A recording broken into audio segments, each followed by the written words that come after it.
আসসালামু আলাইকুম। আশা করি আপনারা সবাই ভালো আছেন, সুস্থ আছেন। তো আবারও চলে আসলাম নতুন একটা ভিডিও নিয়ে। আমি তো বলছিলাম যে আপনাদেরকে বাচ্চার 1 দিন বয়স থেকে 2 মাস বয়স পর্যন্ত কোন সময় কি পরিচর্যা করে, কি ট্রিটমেন্ট দিই, কি মেডিসিন ইউজ করি, কি ভিটামিন দিই, ওইগুলার ভিডিও করবো শিডিউল আকারে। তো আমি এগুলাই করতেছি, ধাপে ধাপে ভিডিওগুলো করতেছি। তো আজকে আজকে তার 35 দিন বয়স থেকে 43 দিন বয়স পর্যন্ত মুরগির আপনার কি মেডিসিন দিবেন, কি ওষুধ দিবেন, তো সেটাই নিয়ে আলোচনা করব। তো ভিডিওর মূল টপিক শুরু করার আগে আপনাদেরকে বলে রাখতেছি, আপনারা যারা আমাদের ভিডিওগুলো দেখতে পারতেছেন আমাদের ভিডিওতে লাইক দিয়ে দিবেন। আপনাদের একটা লাইকের মাধ্যমে ভিডিওটা অন্য মানুষদের কাছে চলে যায়, আর তাতে আমাদের যদি লাইক দেন তাহলে আমরাও উৎসাহিত হই আর ভালো লাগে ভিডিও বানাইতে, যে না আমাদের কি করতেছে। আর আপনারা আমাদের চ্যানেলটা সাবস্ক্রাইব করে দিবেন। তো মুরগির বাচ্চার যখন 35 দিন বয়স, তো তখন কি করবেন? 35 দিন বয়সের পর থেকে ধরেন 35 দিন বয়সের পর থেকে মুরগির বাচ্চার ফক্স হয়। আপনার ফক্সের ভ্যাকসিন কিন্তু মুরগির বাচ্চাগুলো কিন্তু ফক্স হয়, এই যে বসন্ত, এটা কিন্তু ভাইরাস জাতীয় রোগ। প্রতি বছরই মানে বসন্তের সময় কিন্তু মুরগির বাচ্চাগুলোর বসন্ত হয়। তো কি করবেন, 12 দিন বয়সে তো আপনারা পিজি ফক্সের ভ্যাকসিনটা দিতে পারেন, আর 35 দিন বয়সে আপনার ফাউল ফক্সের ভ্যাকসিন দিবেন। তো যদি ভ্যাকসিনগুলো করে রাখেন তাহলে কিন্তু আপনার মুরগি বাচ্চাগুলোর ফক্স হবে না। আর ফক্স হইলে তো আপনি মনে করেন অনেক বাচ্চাগুলো মারাও যায়, ও অনেক বেশি অসুস্থ হয়ে অনেক বাচ্চা মারা যায়। আর যদি ট্রিটমেন্ট দেন তাহলে এতটা মারা যায় না, এতটা এটা মারাত্মক না। তো কয়েকটা বাচ্চার হতে পারে, সবগুলোর হয় না। তো আপনারা কি করবেন, ধরুন অসুস্থ হলে তো ট্রিটমেন্ট দিতেও অনেক টাকা, মানে মেডিসিন খরচ আছে, তাই না? তো তার চেয়ে ভালো কম দামে সরকারি ভ্যাকসিন পাওয়া যায়, পিজি ফক্স এবং ফাউল ফক্সের ভ্যাকসিনটা করে রাখবেন। ভ্যাকসিনটা আপনারা সবসময় করবেন না, ধরেন যে ফেব্রুয়ারি মাসের পর থেকে মে মাস পর্যন্ত এই সময়টায় আপনার প্রতি বেসে বাচ্চাগুলোর আপনার ভ্যাকসিনটা করে রাখবেন, কারণ সারা বছর কিন্তু ফক্স হয় না, শুধু খালি বসন্তের আগ মুহূর্ত থেকে শুরু হয় কিন্তু বসন্ত হওয়াটা। তো এই তো আপনারা ফক্স নিয়ে কথা বলে ফেললাম। তো 30 দিন থেকে তো আপনার খাবার চেঞ্জ করতে হয়। তো আপনার মুরগিকে কি খাবার দিবেন? স্টার্টার ফিড কোনটা, গোয়ার ফিড কোনটা, আপনারা কি চিনেন? চলেন আপনাদের দেখাই কোনটা স্টার্টার ফিড আর কোনটা গোয়ার ফিড। মানে এই খাটের উপরে খাবারগুলো রেখে রাখছি। এই যে আমার এখানে বস্তা খুলে রাখছি আপনাদের দেখানোর সুবিধার্থে। এই যে ফিডটা দেখতে পারতেছেন,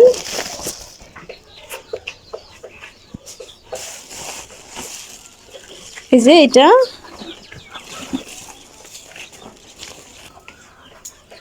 এই যে ছোট ছোট ফিডটা দেখতে পারতেছেন, এটা হচ্ছে স্টার্টার ফিড। আর যে এখানে যে এই বড় বড় ফিডটা দেখতে পারতেছেন, এটা হচ্ছে গোয়ার ফিড।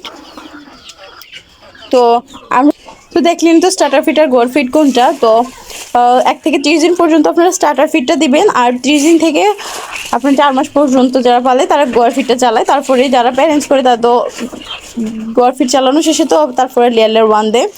তো আপনারা প্রথম যখন মুরগি বাচ্চাগুলো আপনারা মানে স্টার্টার ফিড 30 দিন শেষ, এখন আপনারা গোয়ার ফিড দিবেন, তখন কিন্তু মুরগির বাচ্চাটা আপনার স্টার্টার ফিড মানে গোয়ার ফিডটা দিলে খাবে না। তো দুইটা কী করবেন, দুইটা মিক্স করে দিবেন, অর্ধেক আপনার স্টার্টার ফিড দিবেন, অর্ধেক গোয়ার ফিড দিবেন। যখন মুরগির বাচ্চাটা ঠুকর দিবে তখন কিন্তু দুইটা ফিড থেকেই মুখে যাবে, আর আস্তে আস্তে কিন্তু ওইটা অভ্যস্ত হয়ে যাবে ওই ফিডে।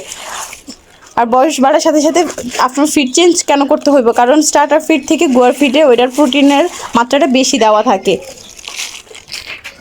তো আস্তে আস্তে যখন আপনার এই দুইটা খাবার একসাথে খাবে না, আস্তে আস্তে আপনার স্টার্টার ফিডটা বন্ধ করে দিবেন, আর গোয়ার ফিডটা সব সময়ের জন্য দিবেন, তখন স্টার্টার ফিড দেওয়া বন্ধ। 35 দিনের পর থেকে কিন্তু মুরগির বাচ্চাগুলো ঠুকরা টুকরি করে। তো টুকরা টুকরি বন্ধ করার জন্য কিন্তু আপনারা এই যে ওষুধটা দেখতে পারতেছেন, এটা কিন্তু ক্যালসিয়াম, কিন্তু কেউ অনেকে এটাকে চিনবেন না। ক্যালসিয়ামের এক একটা কোম্পানির তো এক এক রকম ওষুধ তৈরি করে, তাই না? আমার তো মুরগি বেশি প্যারেন্টস তো আমি জন্য মানে টাকা, আপনি যদি বড় ওষুধটা কিনেন আপনার টাকা সেভ হয়, আর আর পাইকারি দোকান থেকে আনলে কিন্তু আরও রেট কম পড়ে। তা আমি কিন্তু পাইকারি দোকান থেকে আনি, আবার আপনার বড় প্যাকেটটা আনি দামটা কম পড়ার জন্য।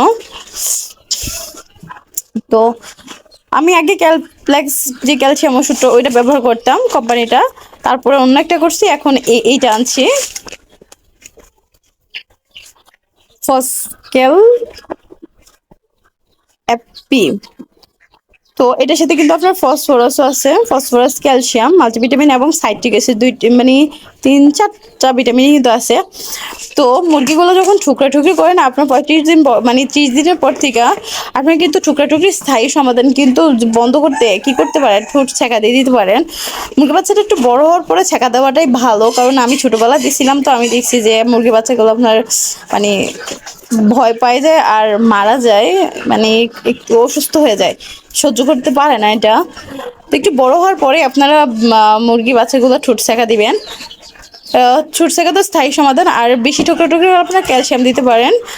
ক্যালসিয়ামটা কেন দিবেন, এটা ঠুকরা ঠুকরি করে এটা বন্ধ করবে আপনার ক্যালসিয়ামটা। মুরগি বাচ্চাগুলো ঠুকরা টুকরি একদম ধরেন পশম খাই ফেলে, একদম কি বলে লাল রক্ত নিয়ে আসে।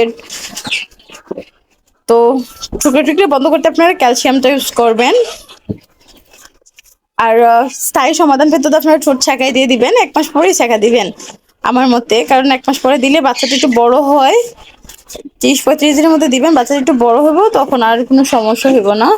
ঠোঁট ছাঁকা দেওয়ার আগে কি করতে হয় আর পরে কি করতে হয় এ নিয়ে মনে আমি ভিডিও করছিলাম, আপনারা প্লে লিস্টের ভিডিওটা দেখে নেবেন।